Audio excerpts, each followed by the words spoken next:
Russian unit raced across open ground on motorcycles, believing that speed and dispersion would help it cross the danger zone before Ukraine could react. But this time, they had already been seen. As the formation pushed deeper along its approach route, a Ukrainian sniper fired the opening shot, breaking the movement of the entire group and turning a fast advance into a chain of chaos. What followed did not unfold like a normal firefight. One target after another began to be tracked down and destroyed, while the sky never gave up its hold on the battlefield, and every attempt to scatter or find cover was no longer enough to save the situation. What makes this story important is not only the loss of one Russian unit. What matters even more is that it reveals a cold reality of the modern battlefield, where speed no longer guarantees safety once the enemy has linked reconnaissance, precision fire, and attack drones into one continuous chain of combat. So why did the Russian unit choose motorcycles to cross that open stretch in the first place? What weakness of the current battlefield were they trying to solve? And is it possible that from the very moment this seemingly smart choice of movement was made, the full risk of the battle had already begun to take shape? Stay with military force as we break it down.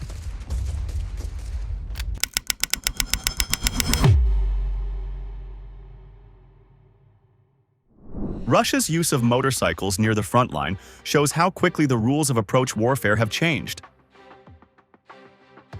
In earlier stages of the war, armored vehicles often carried the burden of movement, protection, and firepower in the same push. That logic has become harder to sustain. Large vehicles are easier to detect, easier to track, and often easier to strike before they ever reach the line they are meant to support. In that setting, a motorcycle offers something very different. It gives a small unit speed, flexibility, and a lower physical profile as it moves across exposed ground. For Russian troops, that matters because the most dangerous part of an advance is often the first stretch through open terrain, where survival depends on crossing fast enough to reduce the defender's reaction time. A motorcycle cannot protect its rider, but it can shorten the time spent inside that danger zone. That trait has become central to this tactic. It also suits short-range reconnaissance and quick approach tasks, where the aim is not to hold ground immediately, but to reach a sensitive area before the situation hardens against the attacker. The value of motorcycles also lies in how they reshape the unit itself. Instead of one large and obvious target, troops can move in smaller groups with wider spacing and a lighter footprint. That does not remove danger, but it changes the defender's problem and gives the attacker a brief sense of initiative. A unit moving this way can probe a route, test the ground ahead, and try to close distance before heavier fire is brought onto it. The low cost of motorcycles also matters in a war where equipment losses remain constant, and commanders are forced to think in terms of repeated use, not just battlefield power. From the Russian point of view, this is not reckless movement. It is a calculated risk built around the belief that momentum may offer more protection than armor in the opening phase of contact. That belief alone says a great deal about the current battlefield. It shows that the side advancing no longer fully trusts heavy platforms to solve every problem near the front. It also shows how pressure from modern surveillance has pushed attacking forces toward lighter and faster methods, even when those methods expose soldiers to extreme personal risk. But that same logic carries a hidden weakness. It only works if speed remains unread long enough to matter, and that assumption was already beginning to fail. And once that brief window closes, the same speed that promised survival can become a liability, because every meter gained forward leaves fewer options for changing course without breaking the whole movement. Ukraine gained its first advantage in this encounter, not by firing first, but by seeing first. That distinction is crucial, because the Russian motorcycle unit did not enter the battle as an unknown force moving through open ground. It was being studied from above. Ukrainian reconnaissance drones tracked the unit early, kept enough distance to stay unnoticed, and avoided any premature strike that might warn the riders that they were under observation. At that stage, patience mattered more than firepower. The aim was not to hit the first target, The aim was to understand how the whole group moved, what kind of route it preferred, and how confidently it crossed exposed space. That is why the engagement began with surveillance rather than gunfire. The side that saw first gained the right to shape the next phase before the Russian unit understood that a hostile eye was following every move. From above, movement becomes information. The drones were not collecting location alone. They were collecting direction, pace, spacing, and timing. Each of those details carried tactical meaning. Direction showed where the unit expected safety. Speed showed how urgently it wanted to pass the exposed zone. The distance between motorcycles showed whether the formation was truly dispersed or simply stretched along one line. Even small changes in movement could reveal something. A brief slowdown, a tighter cluster, or repeated course corrections could point to caution, uncertainty, or a limited set of usable options. From the ground, a fast-moving motorcycle element may look flexible and difficult to read. From the air, the same unit can begin to look like a pattern. Once a pattern becomes visible, it can become predictable. That shift gave Ukraine more than awareness. It gave Ukraine the ability to interpret intent before the Russian riders reached the next stage of their advance. This is what made early restraint so valuable. A rushed strike could have destroyed one motorcycle and still wasted the larger opportunity. Ukraine needed more than a target. It needed a readable sequence. By waiting, drone operators gathered behavior, not just coordinates. They could see how often the riders adjusted to one another, how closely they repeated the same decisions, and whether their spacing came from discipline or simple habit. That kind of observation turns raw visuals into usable tactical knowledge. It shows not only where a unit is, but how it thinks while moving. A formation that feels secure tends to repeat its method. A formation under pressure usually becomes uneven and erratic. In this case, repeated movement helped the observers more than the riders. Every familiar choice reduced uncertainty. Every uninterrupted minute added definition to the picture below. The Russian unit may still have believed that speed and loose spacing were protecting it, but each repeated action was making the unit easier to read. That is why the battle had started before the first visible strike. No shot had been fired yet. No explosion had broken the silence. But the balance was shifting toward the side that controlled observation and turned movement into data. The Russian riders were still moving on their plan. Ukraine was building a clearer map of their behavior. That difference matters on a modern battlefield. Coordinates show where a unit is now. Behavior suggests where it is likely to go next. For a force that depends on speed to survive, that is a dangerous loss of secrecy. The method only works while movement remains hard to read. Once that unreadability begins to disappear, speed no longer hides the route in the same way. It begins to expose it.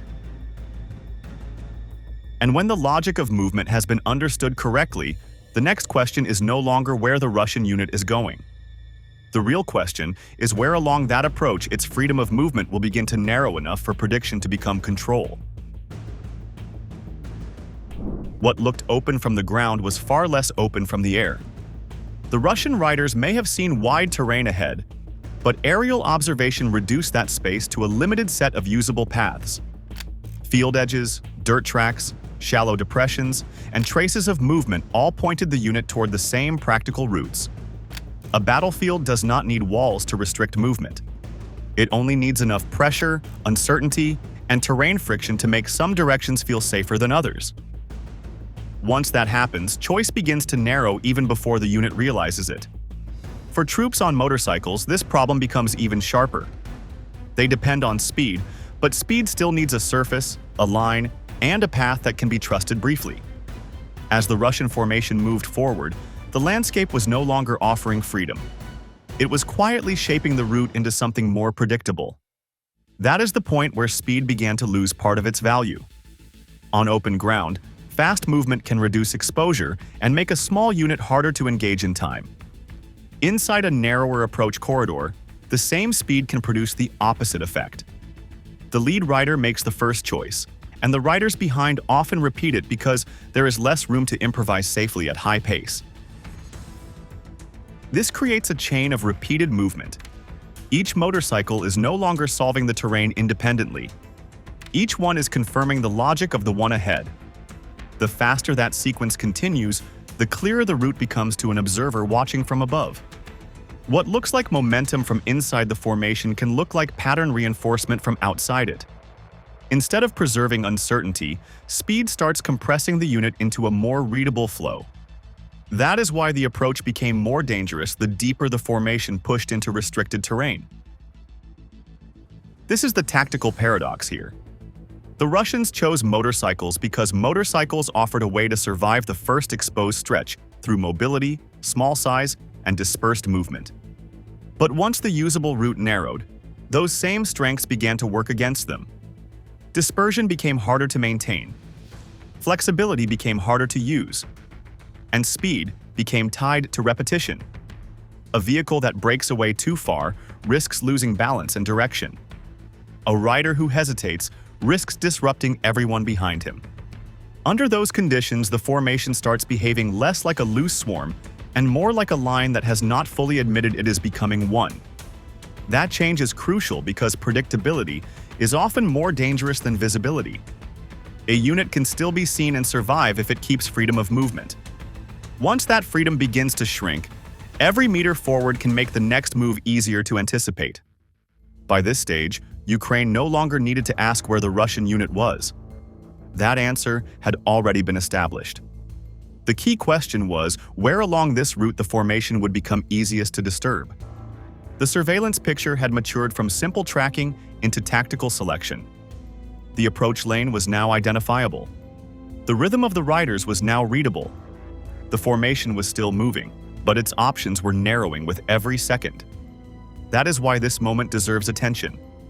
The collapse that followed did not begin with chaos. It began with structure. Once the unit had been drawn into a corridor that rewarded repeated decisions, only one well-timed disruption was needed to break the entire movement apart.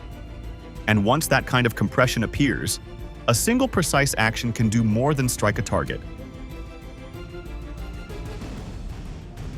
It can trigger the collapse of everything that was holding the advance together. The sniper's shot mattered because it struck the Russian movement at its most sensitive point. The lead motorcycle was not just another vehicle at the front. It carried the pace, direction, and confidence of the group behind it. As long as that first rider kept moving, the rest of the unit could treat the route as viable and the plan as intact. The moment that lead position was hit, that continuity was broken. The damage was immediate, but the deeper effect was structural. A formation moving at speed depends on sequence. One rider chooses, the next follows, and the group holds together through repeated motion. Once the first point of reference disappears, the riders behind it are forced out of that sequence. They are no longer advancing as one unit. They are reacting as separate men under sudden pressure. Its real value lay in how quickly it cut the unit away from its own rhythm within moments of contact. The first seconds after such a disruption are often the most dangerous. The riders behind the lead position have almost no time to evaluate, communicate, or reorganize. They must decide at once whether to brake, turn, accelerate, or break away. At speed, each of those choices carries risk. A hard stop can create confusion in the rear. A sudden turn can throw the rider off the safest line. A rush forward can turn instinct into exposure. In those few seconds, the Russian unit lost more than a rider. It lost the shared logic that had been holding the advance together. The effect was also psychological. A unit moving fast across dangerous ground survives partly by believing that momentum is still working in its favor. Once the lead position falls, that belief weakens all at once. The route no longer feels safe. The formation no longer feels stable. Every rider begins to question whether the next second will bring another hit.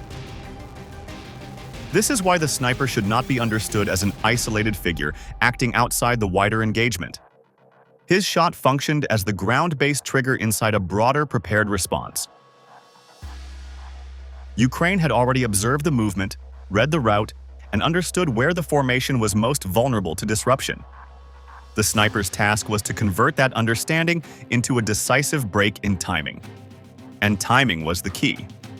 A shot fired too early might have warned the unit before it committed fully to the approach. A shot fired too late might have landed after the formation had already begun to loosen under stress. But a shot delivered at the right moment could do something more powerful than kill. It could turn coordinated movement into disorder in an instant. From that moment, the Russian unit was no longer a single advance moving toward an objective. It was a chain of separated reactions unfolding under pressure. That is why this shot should be seen as the opening mechanism of the collapse, not the full event itself. It broke the line of motion, stripped away confidence, and left the riders exposed to the next phase of the engagement. Once that coordination was torn apart, the battle no longer had to break a moving formation. It only had to deal with the men and machines left behind after that formation had ceased to function. The FPV phase did not begin the collapse. It entered at the exact moment when the Russian motorcycle unit had already lost its shared rhythm. That timing is what made it effective. A formation moving together can still absorb shock, because each rider draws confidence, direction, and tempo from the group around him. Once that formation breaks apart, the meaning of movement changes. A man no longer moves as part of a plan. He moves as an individual trying to survive the next few seconds. That is the condition FPV drones exploit best. Their strength in this phase was not only speed or explosive power. It was their ability to hunt a battlefield that had already been fractured into separate pieces. What had been one advancing element was now turning into several smaller problems, and each of those problems could be handled in sequence rather than all at once. This is why the drones did not need to attack in one dramatic wave. A staggered sequence served the battlefield logic far better still. Each strike added pressure to the riders still moving. Each explosion removed another point of support. Each loss made the remaining men more likely to act alone, change direction suddenly, or abandon whatever was left of the original route. That mattered because isolated reactions are easier to read from above than coordinated movement. A rider who accelerates hard creates a clean line to follow. A rider who swerves away from the others marks himself as a separate target. A rider who hesitates near damaged equipment gives the operator more time to correct angle and distance. None of these reactions are irrational. They are natural responses inside confusion. But confusion itself is what gave the drones their advantage. The Russian unit was no longer defending a coherent advance. It was answering danger one rider at a time. The deeper significance of this phase lies in preparation. These FPV drones were not random tools entering the fight after the first shot. They were part of a response that had already been aligned with the shape of the engagement. They did not create the opening. They used it. That distinction matters because it shows how the battle was being managed in layers. Observation came first, disruption came next, then destruction followed when the unit had become easiest to reduce target by target. By this stage, the Russian riders were no longer trying to maintain momentum. Momentum had already been lost. What remained was a shrinking set of personal choices, and almost every choice led to greater exposure. That is what made the FPV phase so efficient. The drones did not have to defeat a strong formation. They only had to finish one that had already been broken at its center. From that point forward, the Russian problem was no longer whether the advance could continue. It was whether any route remained out of a battlefield that was still watching every separate move from above. By the final stage of the engagement, the Russian troops were no longer facing one strike or direction of danger. They were trapped inside a battlefield that kept watching them after their formation broke apart. That is what made every escape attempt weaker than it looked from the ground. Scattering across the field could seem sensible. Turning away from the main route could seem decisive. Abandoning a motorcycle could seem like the fastest way to survive. Trying to hide behind a damaged vehicle, a fold in the earth, or a shallow low point could seem like a last chance to disappear. But under continuous aerial observation, those actions rarely remove a target from danger. They only change how that target appears on the screen above. By that point, survival no longer depended only on courage or quick reaction. It depended on whether any movement could disappear from the enemy's view. That pressure also changed time itself. The moment a soldier reacted, he was not creating distance from danger. He was confirming his position inside the same watched space. In earlier wars, a pause or a turn might have bought enough confusion to escape contact. Here, every pause and every turn stayed inside a chain that never stopped updating the picture. That is why the engagement moved from disruption to final losses so quickly. The Russian side was no longer trying to restore a plan or rebuild movement. It was trying to survive while every reaction remained visible. Modern battlefields punish not only weak decisions, but also delayed ones. When aerial surveillance remains unbroken, each new choice happens inside the enemy's awareness. That leaves little room for surprise, concealment, or recovery. The wider meaning reaches beyond one motorcycle unit. Speed and mobility still matter during the first moments, but they no longer guarantee safety on their own. If a defender can detect motion early, follow it without interruption, and turn that information into accurate action, then exposed ground becomes far more dangerous than it appears from below. A force moving quickly across open space can now be defeated by a system that keeps contact from first detection to final strike. For that reason, this episode should be understood as more than simple battlefield success. It should be seen as a warning that survival in modern war depends not only on movement, but on the ability to break contact with the sky. This clash showed that modern warfare is no longer decided by movement alone. Russia relied on speed, spacing, and quick approach to survive the most dangerous stretch. Ukraine relied on something stronger, which was the ability to see first, wait longer, and strike at the moment when movement became most fragile. That is why the result was shaped less by one shot or one drone than by the connection between surveillance, timing, and precision. The deeper lesson is clear.